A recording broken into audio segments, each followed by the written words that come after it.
नमस्कार दोस्तों, कैसे हैं आप लोग। मेरा नाम है हर्षित द्विवेदी और मैं आपको स्वागत करता हूं अपने इस वीडियो में।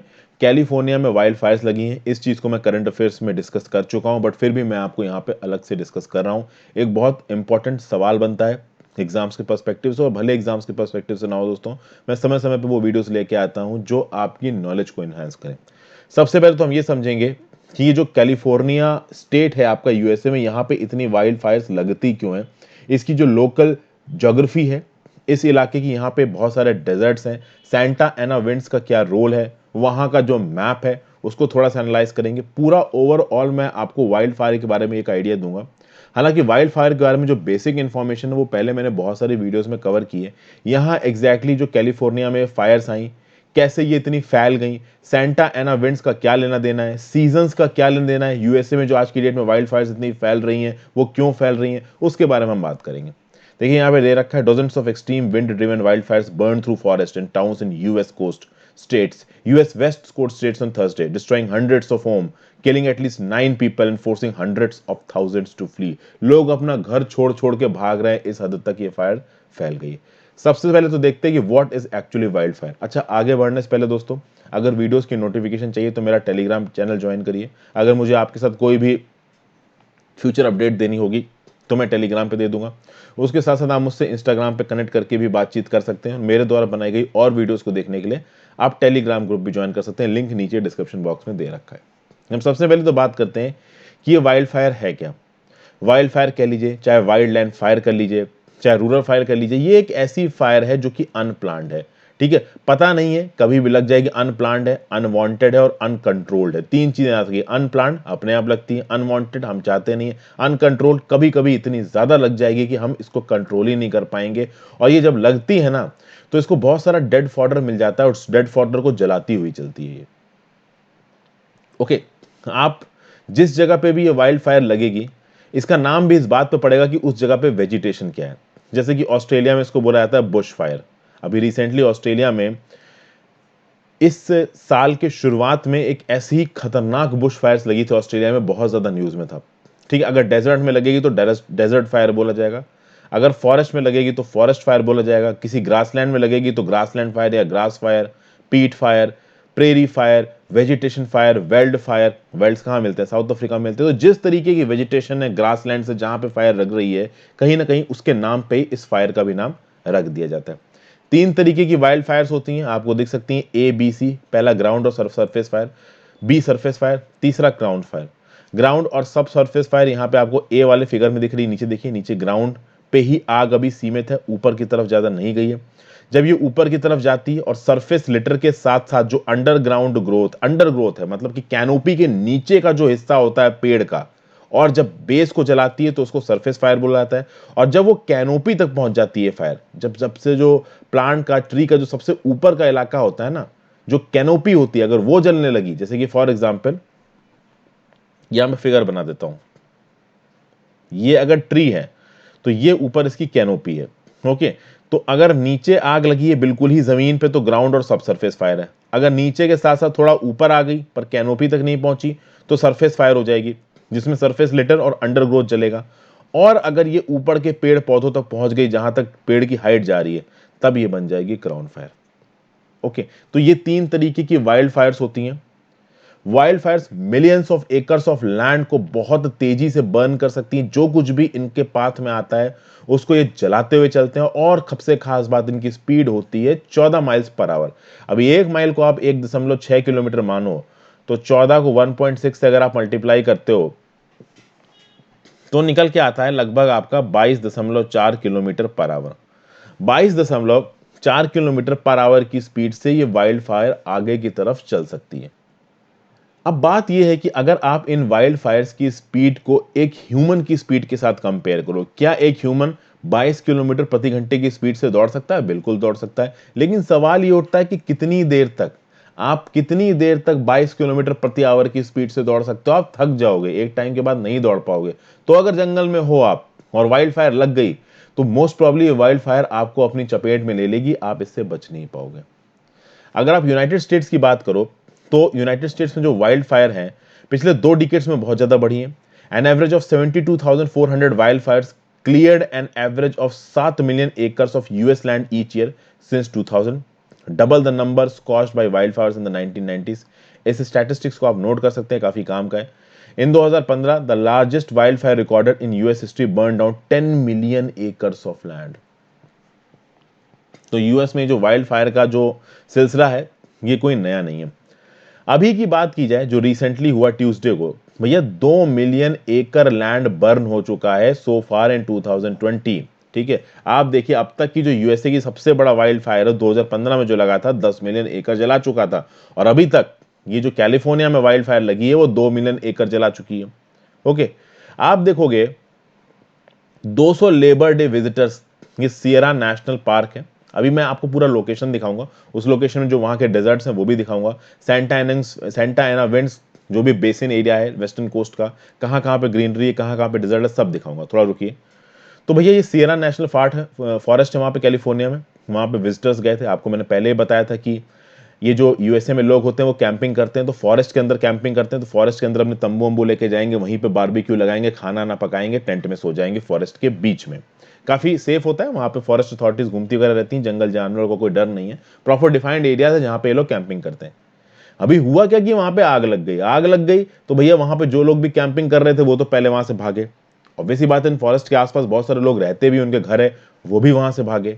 ठीक है, हेलीकॉप्टर सर्विसेज को वहां पे डिप्लॉय करना पड़ा इस फायर को रोकने के लिए। जो गवर्नर है गैविन न्यूसम, उन्होंने 5 काउंटीज में इमरजेंसी डिक्लेयर कर दी। अभी कैलिफोर्निया एक पूरा स्टेट है, इस स्टेट के अंदर बहुत सारे सब डिवीजन है, इन सब डिवीजन को यूएसए और कनाडा जैसी कंट्रीज में काउंटी बोलते हैं।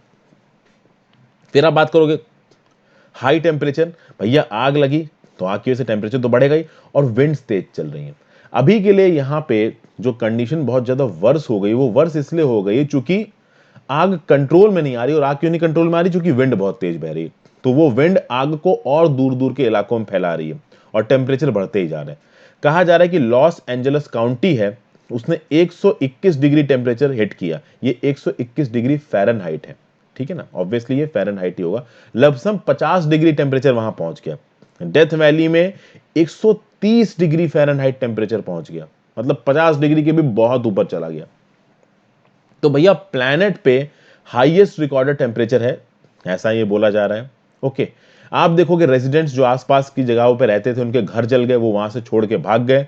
अभी वो इवैक्यूएशन शेल्टर में जगह ढूंढ रहे हैं, और इवैक्यूएशन शेल्टर में रहना इस समय पे बहुत ज्यादा चैलेंजिंग हो जाता है, क्योंकि आपको पता है पैंडेमिक फैल रहा है और यूएस इस पैंडेमिक से बहुत ज्यादा अफेक्टेड है। प्लस अगर आप पैंडेमिक को भी हटा दो और उन लोगों की बात करो जिनके घर नहीं जले, फॉर्चुनेटली उनके घर बचे हुए हैं, तो वो लोग स्मोक से बहुत ज्यादा परेशान है। मान लीजिए यहाँ पे कुछ इस टाइप का हो रहा है दोस्तों, बहुत ज्यादा चैलेंजेस क्या ये, मान लीजिए फायर इतने इलाके में फैली है, अभी इतने इलाके में जितने भी घर थे और जो भी लोग थे वो तो परेशान हुए, भागे। इन इलाकों के बाहर दूर दराज के इलाके में जो लोग रहते थे ना, कम से कम वो अपने घर में, उनके यहाँ पे अभी तक आग पहुंची नहीं है फॉर्चुनेटली, लेकिन स्मोक इतनी ज्यादा पहुंच रही है ना कि उनका रहना मुश्किल हो रहा है। तो कुल मिला के आसपास की जो पूरी की पूरी इकोलॉजी है ना, वो बर्बाद सी होती नजर आ रही है। यहां पे आपको कैलिफोर्निया का स्टेट दिख जाएगा यूएस के वेस्टर्न कोस्ट पे। ओके, इधर आपका पैसिफिक ओशन है, इधर आपका अटलांटिक ओशन है, ये कनाडा है और ये पूरा का पूरा यूएस है। अभी और मैं दिखाऊंगा इसके मैप के बारे में, थोड़ा रुकिए। अब देखिए ये जो डिजास्टर वाइल्ड फायर आई है यूएस के वेस्ट में, इसकी वजहें क्या क्या है, तो मैं आपको सारी वजहें बता देता हूं दोस्तों। वजहों को एक एक करके आप हल्के फुल्के पॉइंट्स अपने दिमाग में बैठा लीजिए, आपको पता होना चाहिए कहीं लिखने हो तो। पहला तो चेंजिंग क्लाइमेट, दूसरा द पीपल, तीसरा फायर सप्रेशन, चौथा हीट सोर्सेस, पांचवा सैंटा एना विंड्स। एक एक करके सब देखते हैं। भैया चेंजिंग क्लाइमेट, कैलिफोर्निया आपको पता है वेस्ट यूएसए में आता है, ज्यादातर इसको अपना जो मॉइस्चर मिलता है फॉल में मिलता है। फॉल का मतलब क्या होता है? ऑटम सीजन दोस्तों। अब ये जो ऑटम सीजन होता है दोस्तों, ये ऑटम सीजन होता है गर्मियों से सर्दियों के बीच का सीजन। इस ऑटम सीजन के दौरान गर्मियां खत्म हो रही होंगी, सर्दियां शुरू होंगी, बीच का जो समय आएगा वहां पे जो डेसिडुअस ट्रीज हैं वो अपनी लीव्स को शेड कर देंगे। ये सब चीजें आपको पता है। अब समझिए यहां पे चीजों को, यूएस का खासकर वेस्टर्न यूएस में एक पैटर्न है कि जो मॉइस्चर है ना, वो मॉइस्चर अवेलेबिलिटी कुछ कुछ हद तक ऑटम और विंटर सीजन में रहती है। समर सीजन के दौरान पे यहाँ पे मॉइस्चर अवेलेबिलिटी बहुत ज्यादा कम हो जाती है। खासकर मैं वेस्टर्न यूएसए की बात कर रहा हूँ। अभी वेस्टर्न यूएसए की क्लाइमेटोलॉजी को समझना पड़ेगा इस फिनोमेना को समझने के लिए। कैलिफोर्निया की बात की जाए और वेस्टर्न यूएसए की बात की जाए तो यहाँ पे ज्यादातर मॉइस्चर फॉल और विंटर में आता है, यानी ऑटम सीजन और विंटर में आता है। अब होता क्या है कि जो भी मॉइस्चर होता है इन ट्रीज में, गर्मियों के दौरान ये मॉइस्चर धीरे धीरे करके निकलता जाता है। गर्मियों में ज्यादा इस इलाके में बहुत ज्यादा पानी नहीं बरसता है और टेम्परेचर बहुत ज्यादा गर्म होते हैं। तो आप देखोगे कि गर्मियां खत्म होने होने तक ये जो इलाका है वेस्टर्न यूएसए वाला, ये बहुत ज्यादा ड्राई हो जाता है। और जब चीजें बहुत ज्यादा ड्राई हो जाती है ना, पेड़ है, अभी पेड़ जरूरत से ज्यादा ड्राई हो जाएगा ना दोस्तों, तो that will serve as a fodder for fire. Fires की एक खास बात है, जो वाइल्ड फायर्स होती है ना, अगर चीजें ड्राई हैं, कंडीशंस बहुत ज्यादा ड्राई है, मॉइस्चर की अवेलेबिलिटी नहीं है, तो फायर बहुत तेजी से फैलेगी। वाइल्ड फायर की बहुत खास बात होती है, अगर उस इलाके में स्ट्रीम्स बह रही हैं, पानी का कोई बहुत बड़ा फ्लो है, तो वाइल्ड फायर उतनी नहीं फैल पाएगी। अगर वहां पे जो वेजिटेशन है, उस वेजिटेशन में मॉइस्चर अवेलेबिलिटी बहुत ज्यादा है, तो वाइल्ड फायर नहीं फैल पाएगी। अगर ड्राई वेजिटेशन है तो वाइल्ड फायर बहुत तेजी से फैलेगी। और जो कैलिफोर्निया का क्लाइमेट है, समर खत्म होते होते अगस्त एंड में और सितंबर स्टार्टिंग में बहुत ज्यादा ड्राई हो जाता है और एकदम एप्ट माहौल बन जाता है फायर्स के फैलने के लिए। ओके, जो वार्मर टेम्परेचर्स हैं फ्यूल्स को ड्राई कर देते हैं। फ्यूल मतलब वो लकड़ी, पेड़ पौधे जो इन जंगलों में उगे हुए होते हैं। अभी आप देखोगे कि सितंबर का शुरुआत आते होते, अगस्त का एंड आते आते वहां पे कुछ इस तरीके का मौसम बन जाता है कि बिल्कुल ही ड्राई माहौल है। पेड़ों में से मॉइस्चर सूख चुका है और अब वो पेड़ बिल्कुल आइडियल फॉडर बन गए हैं आग पकड़ने के लिए, वाइल्ड फायर पकड़ने के लिए। अभी देखिए, वाइल्ड फायर नेचुरली भी अकर हो सकते हैं, मैन मेड भी हो सकते हैं। Naturally occurring wild fires can spark during dry weather and drought. In these conditions normally green vegetation can convert into bone dry flammable fuel. Strong winds spread fire quickly and warm temperatures encourage combustion. क्या बोला जा रहा है यहाँ पे? बस ये बोला जा रहा है कि देखिए, अगर नेचुरली अकरिंग वाइल्ड फायर है, अगर बहुत ज्यादा गर्मी है या ड्रॉट है, तो वाइल्ड फायर नेचुरली अकर कर सकती है। मैं आपको एक चीज बताता हूं दोस्तों, ऐसा नहीं है कि वाइल्ड फायर आज का फिनोमेना है। वाइल्ड फायर बहुत पहले से चल रहा है। ह्यूमन स्पेशीज का जब एवोल्यूशन नहीं हुआ था, तब से हमारी धरती पर वाइल्ड फायर है। वाइल्ड फायर्स लग रही है, नो डाउट, बट कहीं ना कहीं अब जो वाइल्ड फायर्स हमको देखने को मिल रही है, उनका जो रीजन है वो एंथ्रोपोजेनिक है। कहीं ना कहीं लोगों की एक्टिविटीज की वजह से वो वाइल्ड फायर आ रही है, जिसमें चेंजिंग क्लाइमेट एक मेजर रोल प्ले कर रहा है। और आपको पता है कि चेंजिंग क्लाइमेट में ग्लोबल वार्मिंग का एक बहुत बड़ा पार्ट है। ये जो गर्मियां हो रही हैं, जो ड्राई समर्स आ रहे हैं, ये ग्लोबल वार्मिंग के चलते भी आ रहे हैं। तो क्लाइमेट चेंज हो रहा है। दूसरा रीजन जो निकल के आता है वो है लोग। कितनी भी ड्राई हो वेजिटेशन, कितनी भी गर्मी हो, आग लगाने के लिए एक सोर्स की जरूरत है। कोई ना कोई इग्नाइट होने के लिए आना चाहिए। अभी नेचुरल सोर्स क्या हो सकता है इग्नाइट होने के लिए? कि कोई लाइटनिंग स्ट्राइक आ जाए, कि भैया बिजली कड़की और बिजली कड़कने के चक्कर में वाइल्ड फायर इनिशिएट हो गई, जैसे कि LNU लाइटनिंग कॉम्प्लेक्स फायर जो अगस्त में हुई, वो इसकी वजह से हुई। ओके, तो ये लाइटनिंग स्ट्राइक्स की वजह से हुई। कभी कभी क्या होता है कि ह्यूमंस भी रिस्पॉन्सिबल हो जाते हैं, जैसे कि for example down power lines. आपको पता है कि जो पावर लाइंस होती हैं, एक जगह से जो पावर डिस्ट्रीब्यूशन मैकेनिज्म है, एक जगह से दूसरी जगह इलेक्ट्रिसिटी ट्रांसफर करने के लिए। अभी मान लीजिए उस पावर लाइन में कोई स्पार्क आ गया, जैसे कि 2018 की जो फायर हुई थी, द कैर फायर जिनको बोला जाता है, 2018 कैर फायर, ये कैलिफोर्निया की 6th लार्जेस्ट वाइल्ड फायर्स है। यहां पे क्या हुआ कि एक ट्रक का टायर फट गया और उसका जो रिम था वो उखड़ के उड़ता हुआ जाके पेड़ों के बीच में गिरा, जिससे स्पार्क निकले और उस स्पार्क ने फायर को इग्नाइट किया और वाइल्ड फायर लग गई। कभी कभी क्या होती है कि वीकेंड पे जो यूएसए के लोग हैं स्टेट में, वो पार्टी करते हैं, तो स्मोक जनरेटिंग फायरवर्क्स को जलाते हैं वो, जिसके चलते आग लग जाती है। लॉस एंजलिस में कई बार इस वजह से भी आग लगती है। कैलिफोर्निया में बहुत से लोग रहते हैं, सीजन ड्राई है और कई कई बार ये देखा जाता है कि जो कैलिफोर्निया के लोग हैं ना, वो जंगल के पास जाके रहना पसंद करते हैं। अभी जंगल के पास जाके लोग रह रहे हैं, मैन मेड तरीके से फायर्स के इग्नाइट होने के जो चांसेस है वो बढ़ रहे हैं। सीजन बहुत ज्यादा ड्राई है, गर्मी बहुत ज्यादा है, तो बिल्कुल एप्ट कंडीशन बन जाती हैं कि भैया वाइल्ड फायर लग जाए। वाइल्ड फायर अपने आप नहीं लगेगी, लेकिन बस एक स्पार्क इनफ है उस वाइल्ड फायर को इग्नाइट करने के लिए। ओके, भले ही वाइल्ड फायर्स को एनवायरमेंटल प्रोटेक्शन एजेंसी ने नेचुरल डिजास्टर्स बना रखा है, लेकिन आप देखोगे दोस्तों आज की डेट में अगर यूएसए के डाटा को कंपेयर किया जाए, 10 से 15% of the wild fire natural वजह से होती है। लगभग 85 to 90% ऑफ द जो वाइल्ड फायर्स हैं वो ह्यूमन कॉजेस से हो रही हैं। तो भले ही वाइल्ड फायर्स को आप एक नेचुरल फिनोमेना बनाओ, अब जो इनके कॉजेस है ना वो एंथ्रोपोजेनिक है, ह्यूमन है, वो कुछ भी हो सकते हैं। तो एक कैंपिंग करने के लिए लोग गए, अपना सामान वहां पे छोड़ गए, तो कोई इग्नाइटिंग मटेरियल वहां पे पड़ा हुआ, उसने आग पकड़ी, जल गया। डेब्रिस फायर्स, ठीक है, जो सिगरेट आपने छोड़ दी, उन्होंने आग पकड़ लिया। आर्सन, मतलब कि ज्यादातर फाइलें अब जो शुरू हो रही हैं फायर्स, वो किसकी वजह से हो रही हैं? मैन मेड रीजंस की वजह से शुरू हो रही हैं। उसके बाद कहीं ना कहीं फायर सप्रेशन के तरीके में कमी बताई जा रही है। अभी आप देखोगे दोस्तों कि यूएस जैसी कंट्री ने जब भी वाइल्ड फायर को सप्रेस किया होगा तो अच्छी तरीके से सप्रेस किया होगा, हम तो यही सोचेंगे। लेकिन होता यह है कि वाइल्ड फायर को सप्रेस करने में एक इंपॉर्टेंट तरीका यह माना जाता है कि वाइल्ड फायर का जो फॉडर है, जो फ्यूल है, जिसके दम पे एक वाइल्ड फायर आगे बढ़ती है, आप उसको एलिमिनेट करिए। कभी कभी क्या होता है, वाइल्ड फायर लगती है तो यूएस की अथॉरिटीज जहां पे वाइल्ड फायर लगती है उसको बुझा के चले जाते हैं, लेकिन वो उन इलाकों में ध्यान नहीं देते, उन एरियाज में ध्यान नहीं देते जहां पे वाइल्ड फायर के लिए फॉडर पड़ा है। फॉडर क्या होता है? डेड ट्रीज, डेड प्लांट्स, या फिर वो ट्रीज जो कितना बार्क बीटल एक्टिविटी की वजह से बहुत ज्यादा डेड होते चले जा रहे हैं। तो बार्क बीटल एक्टिविटी को चेक करना, उन जगहों को क्लीन करना जहां पे एक तरीके का फॉडर सा बन रहा है एक वाइल्ड फायर को पकड़ने के लिए। अभी के लिए यूनाइटेड स्टेट्स जो फॉरेस्ट सर्विस है उसको अपनी गलतियां समझ में आ रही है और वो उन इलाकों को तुरंत के तुरंत एलिमिनेट करने की कोशिश कर रहे हैं जहां पे वाइल्ड फायर फैल सकती है। अभी ये प्रोविंस बहुत बड़ा है, ठीक है ना, इतना आसान नहीं होता इन चीजों को करना। तो भाई जहां पे बिल्कुल पेड़ होंगे, अलग से सेक्यूलेटेड पेड़ होंगे, वहां पे जाके पेड़ों को काटना, उनको उड़ा देना। होता ही है कि कभी कभी जो फॉरेस्ट सर्विस वाले होते हैं वो क्या करते हैं कि एक प्लान तरीके से आग लगा देते हैं। अगर मान लीजिए एक लोकल एरिया है और उस लोकल एरिया में बहुत सारा फॉडर है, बहुत सारे डेड प्लांट्स एंड लीव्स हैं जो वाइल्ड फायर पकड़ सकते हैं, तो इस इलाके में प्लांट तरीके से फायर लगाएंगे यूएस ऑफिशियल्स, इस इलाके को रेस डाउन कर देंगे और फिर आग बुझा देंगे। अच्छा क्यों होगा इस चीज को रेस डाउन करना? क्योंकि जब आग लगेगी तो जो वाइल्ड फायर बहुत तेजी से फैल रही होगी उसको यहां से फॉडर नहीं मिलेगा। जो वाइल्ड फायर फैलती है ना वो फ्यूल पे ही जलेगी ना। अगर कोई चीज जल रही है तो उसके लिए फ्यूल चाहिए। अभी वहां पे पेड़ मरे हुए ज्यादा हैं तो बहुत तेजी से फैलेगी वो फायर। तो वो मरे हुए पेड़ों की क्वांटिटी आप कम कम दो तो वाइल्ड फायर नहीं फैलेगी। फिर आगे क्या बात कर रही जा रही है? हीट सोर्स, मतलब वो सोर्स जिससे वाइल्ड फायर स्पार्क करती है। अभी ये जो सोर्स है ये बहुत सारी चीजों से आ सकता है। कभी कभी लाइटनिंग स्ट्राइक हो गई तो आ जाएगा, कभी कभी सन की गर्मी ही इतनी ज्यादा होती है कि वो वाइल्ड फायर को इग्नोर कर देती। कभी कभी कैंप फायर्स, बारबेक्यू लगाते हैं लोग जाके जंगलों में अपना वीकेंड सेलिब्रेट करने के लिए, उससे फायर फैल जाती है, सिगरेट से फायर फैल जाती है। तो इस तरीके की बहुत सारे हीट सोर्सेस हैं।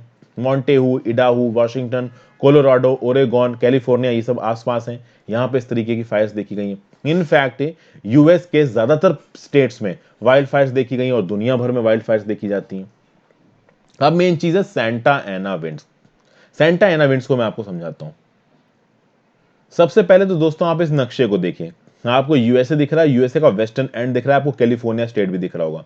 जो नीला इलाका है वो है ग्रेट बेसिन डिजर्ट। इसी ग्रेट बेसिन के इलाके से सैंटा एना विंड्स निकलती हैं, उस पे आते हैं। उसके नीचे तरफ जो ऑरेंज रंग का इलाका दिख रहा है वो है मोहावे डिजर्ट, नीचे की तरफ सोनोरन डिजर्ट, ग्रीन वाला इलाका शिहुआन डिजर्ट। अभी एक और मैप देखिए, इस मैप में आपको बायोम्स दिख रहे हैं यूएसए के। ये जो इलाका मैंने आपको दिखाया ग्रेट बेसिन वाला और कैलिफोर्निया वाला, इसका एक बहुत मेजर पोर्शन डेजर्ट में आता है। कॉनिफेरस फॉरेस्ट भी आते हैं, बट आप देख सकते हो इस मैप से आपको आइडिया लग जाएगा कि यूएस में डेजर्ट्स की लोकेशन कहाँ है। और जहां पे ये वाइल्ड फायर्स लग रही है ना यूएसए में, वहां पे डेजर्ट इकोलॉजी डोमिनेंट है। एक चीज मैंने आपको ये बताई। फाइनली आते हैं सैंटा एना विंड्स पे। जो ग्रेट बेसिन डेजर्ट मैंने दिखाया था वहां से बहुत सारी विंड्स निकलती हैं और पैसिफिक ओशन की तरफ बहती हैं। इनको बोला जाता है सैंटा एना विंड्स। ये सैंटा एना विंड्स रिस्पॉन्सिबल है वाइल्ड फायर्स को फैलाने के लिए। वो वाइल्ड फायर्स जो अंदर के जंगल के इलाकों में रिस्ट्रिक्टेड रहती, इन सैंटा वेना विंड्स की वजह से वो बाहर के इलाकों में फैलती हैं और कभी कभी कोस्टल इलाकों तक भी पहुंच जाती हैं। यहां देखिए, यहां पे सेंटा एना विंड्स का आपको और इफेक्ट दिखेगा। अंदर यूटा ग्रेट बेसिन के इलाके से होते हुए मोजावे डिजर्ट तक पहुंच रही है। मोजावे डिजर्ट में पहुंचने के बाद वो अलग अलग डायरेक्शंस में घूम रही हैं, तो वेंटूरा काउंटी तक भी जा रही हैं, सेंटा एना कैनियन तक भी जा रही हैं, लॉस एंजलस तक जा रही हैं। पूरा का पूरा इलाका सेंटा एना विंड्स की चपेट में आ जाता है। और अगर वाइल्ड फायर लगी है तो सेंटा एना विंड्स हैवॉक करती हैं। और वैसे भी ड्राई विंड्स हैं तो गर्मी फैलाने में और मॉइस्चर को उड़ाने में सेंटा एना विंड्स का एक बहुत मेजर रोल है। तो आपको पता चल गया होगा सेंटा एना विंड्स के बारे में। ये जो सेंटा एना विंड्स है दोस्तों सितंबर में डोमिनेंट हो जाती हैं। Strong gusts known as Santa Ana winds, ये ड्राई एयर लेके आती हैं ग्रेट बेसिन एरिया से वेस्ट में साउदर्न कैलिफोर्निया तक, और इन फायर्स को ये फैला देती हैं। आप देखोगे ये जो सैंता एना विंड से जून से सितंबर तक बहती हैं, वैसे तो लंबे समय के लिए भी बहती हैं, बट वाइल्ड फायर्स को फैलाने में सेंटा एना विंड्स का बहुत मेजर रोल है। अभी देखा जाए इन वाइल्ड फायर्स को बंद कैसे किया जाए। देखिए वाइल्ड फायर्स को बंद करने का ये है कि जो इनका फ्यूल है उसको कट ऑफ कर दो। फर्स्ट ऑफ ऑल तो आप वाटर और स्प्रे फायर का प्रयोग करते हैं अथॉरिटीज, स्प्रे फायर रिटार्डेंट्स का।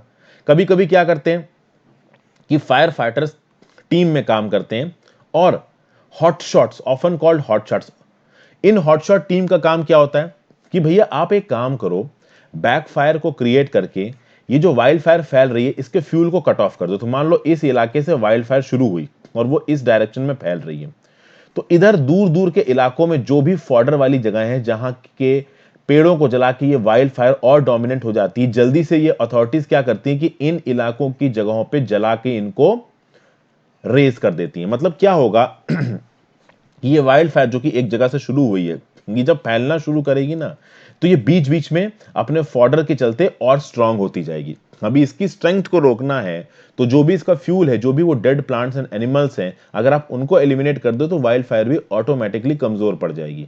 तो रास्ते में जो छोटे छोटे पैचेस होते हैं, सेक्लूडेड पैचेस, जहां पे इस वाइल्ड फायर को फ्यूल मिलता है, उन सेक्लूडेड पैचेस को कंट्रोल तरीके से अथॉरिटीज जला देती हैं। एक तरीके से फायर का इस्तेमाल करके ये फायर से लड़ते हैं। तो जो अंडरग्रोथ है, बुश है, लिटर है एक फॉरेस्ट में, जो कि इस वाइल्ड फायर के लिए फॉडर की तरह काम कर सकता है, उसको काट दिया, उसको जला दिया, इस तरीके की चीजें करी जाती है। अब ऐसा नहीं है कि वाइल्ड फायर के नुकसान ही है, वाइल्ड फायर डेंजरस होने के साथ साथ इंपॉर्टेंट भी है। डेड और डिकेइंग मैटर को जला देती है और इस डेड और डिकेइंग मैटर में जो भी न्यूट्रिएंट ट्रैप्ड है वो फिर से सॉइल में पहुंच जाते हैं। कभी कभी प्लांट में बीमारियां लग जाती हैं, हार्मफुल इंसेक्ट्स लग जाते हैं। तो वाइल्ड फायर अगर उन प्लांट्स को, उन ट्रीज को जला देगी तो ऑब्वियसली बात है वो इंसेक्ट्स मर जाएंगे और जो हार्मलेस न्यूट्रिएंट्स है वो सॉइल में पहुंच जाएंगे, जिससे नई सीड्स बन सकते हैं, नए पेड़ बन सकते हैं, नए ट्रीज बन सकते हैं। जो फॉरेस्ट कैनोपी है, कभी कभी क्या होता है कि जो डेंस फॉरेस्ट होते हैं ना, उन डेंस फॉरेस्ट की कैनोपी इतनी बड़ी होती है कि जो सनलाइट होती है वो जमीन तक पहुंच नहीं पाती है। अब इस सनलाइट को जमीन तक पहुंचाने में यहाँ वाइल्ड फायर्स का मेजर रोल हो जाएगा, क्योंकि कैनोपी जल जाएगी तो सनलाइट फिर जमीन तक पहुंच सकेगी। तो वाइल्ड फायर्स के यहाँ पे बहुत से एप्लीकेशन है। देखिए कभी कभी तो वाइल्ड फायर बहुत डेंजरस हो जाती है, लेकिन इसके बेनिफिट्स भी हैं। अभी क्या है कि आज की डेट में जो वाइल्ड फायर फैलती है वो एंथ्रोपोजेनिक कॉजेस की वजह से फैलती है, इसलिए इतनी ज्यादा डेंजरस है। बहुत जरूरी है कि इस वाइल्ड फायर से साइंटिफिक तरीके से निपटा जाए। उसके लिए ग्लोबल वार्मिंग की फिनोमिना को कम करना है, साथ साथ लोकल जियोलॉजी को और इकोलॉजी को ध्यान करके हमको डिसीजंस लेने हैं, और कहीं ना कहीं हमको जो हमारा कंज्यूमरिस्ट एटीट्यूड है उसको कम करना पड़ेगा, क्योंकि ये सब चीजें उसी के साथ रिलेटेड है। Thank you for watching my video friends. I hope आपको कुछ सीखने को मिला होगा। Good bye and have a great day.